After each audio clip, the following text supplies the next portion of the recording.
Hi guys. I thought I would film my week of studying because I want to keep myself accountable, but also I have a really complicated relationship with procrastination. And it's kind of curious because I used to not. I used to have a lot of self-discipline, and I could sit down and do something that genuinely I did not like for hours on end. I think for the past however many years, like 2 years, 1 or 2 years, when I let myself explore more of the things I like to do, and I am doing more of the things I like to do, and usually that's not the things that society wants me to do, I've been having so much of a harder time doing the things that I don't like to do because I've basically been spoiling myself with things that I do like to do. And also, I tend to only procrastinate when things aren't due like 2 days later. So I'm hoping this week I can get a lot of stuff that I want to get done, which is mostly just studying, because if I don't study now, I'm honestly going to be so stressed later on. I'm here at the health services. They told me to come before 8:30 to get my hormones done, but the door is literally locked.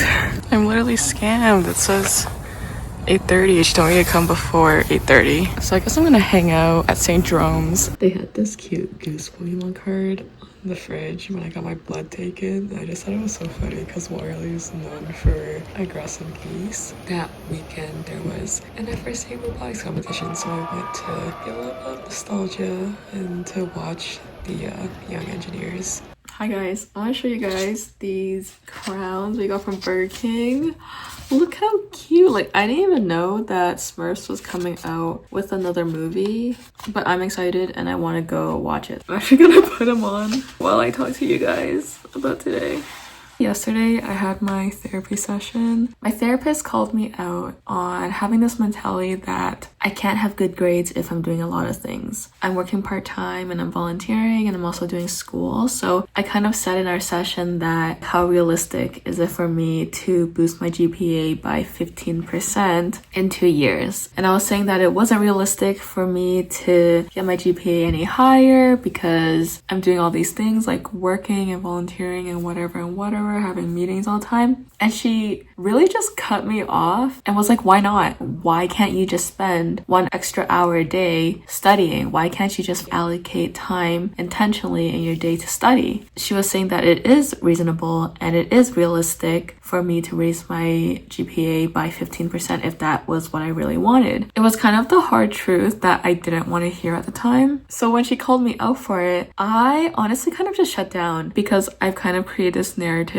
that I can't do something, and I usually don't. Like, I'm a pretty open person and I'm kind of person that thinks anything is possible, but I think because I have such a poor relationship with productivity, especially my relationship with how numbers define someone's value. Like, when I talk about grades, I get anxious. When I talk about how much time I need to spend studying, I get anxious. I've always grew up with school just being something that I had to do and something that I felt like society put it on people to achieve a degree and to like get high marks or whatever, but I don't feel like it brings me any insight to life. So when she called me out for it, I literally shut down. After every session, she would ask, how was the session for you? And that was the first time that I've ever lied. Like, instinctively, I just said, oh, it was good. That was the first time where in the moment, I just felt so unheard. I felt like she just didn't understand what I was saying. And I think I felt that way because I didn't want to acknowledge what she was trying to tell me, which was that I shouldn't put these limitations on myself because I think that I don't have time for something, when realistically, if someone wants something, you have to make time for yourself to do it. Honestly, it put me in like a really bad state for a couple days. And then today, I hung out a lot with my friends just studying. It kind of reminded me how much of a difference community and like studying together makes a difference. I don't actually hate studying.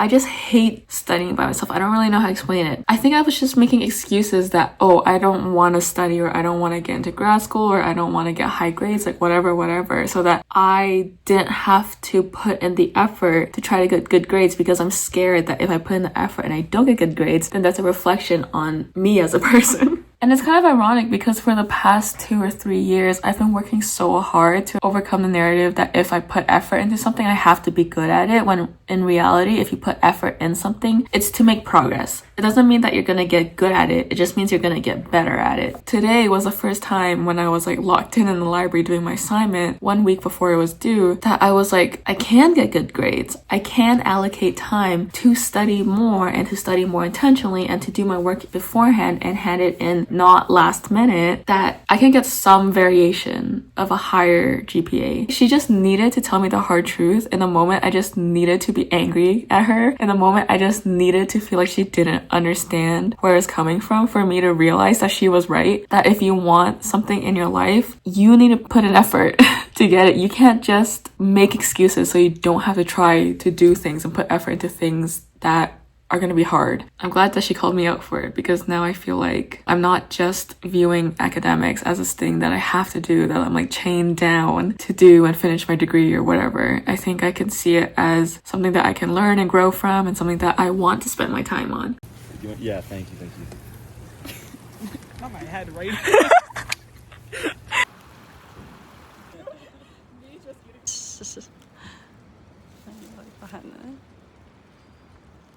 I booked the study room and it's like a booth situation. I can show you guys. There's like a door and it's like a little pod. It's actually really cool. It's like noise canceling. I don't know how they do it to make it noise canceling. And I've never been here before. I'm actually really excited because I always see this. It's new and like the seats are so comfy. Like, look at the seats.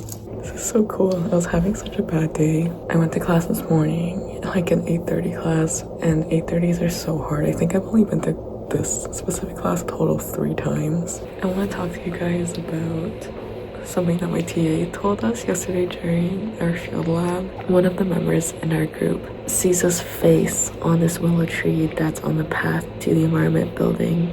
And he was showing us on his iPhone the face on this willow tree because we all couldn't see it, but you know, he drew on the markup and then he showed us where the eyebrows and the eyes and the lips were. And TA that was with our group, she was like, in indigenous folklore, if you feel a really strong connection towards a tree, the universe's way of telling you that you are where you're supposed to be. And so I thought that was really beautiful, and I'm not as spiritual as I used to be, but I think signs like this that just pop up in my life, and especially people around me who are spiritual and bring up spiritual things or just bring up signs or coincidences like synchronicities, things like that just brighten up my day and make me feel so connected. And maybe this is a sign for me to get back into spirituality because it just makes life so much better.